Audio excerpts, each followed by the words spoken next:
Hi అండి అందరికీని. అందరూ ఎలా ఉన్నారు? అందరూ బాగుండాలని మనసారా కోరుకుంటున్నాను. ఇదైతే లంచ్ టైం అండి.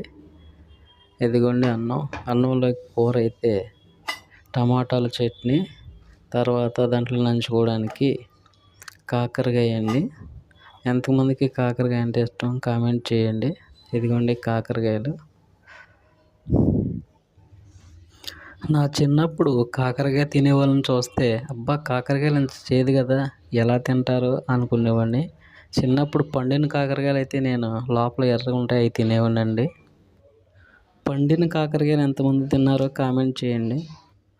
చేదు చేదు అనుకుంటేనే ఫస్ట్ టైం అయితే భయపడుతూ ఒకసారి తిన్నాను. అలా చిన్నగా అలవాటు అయితే అయిందండి.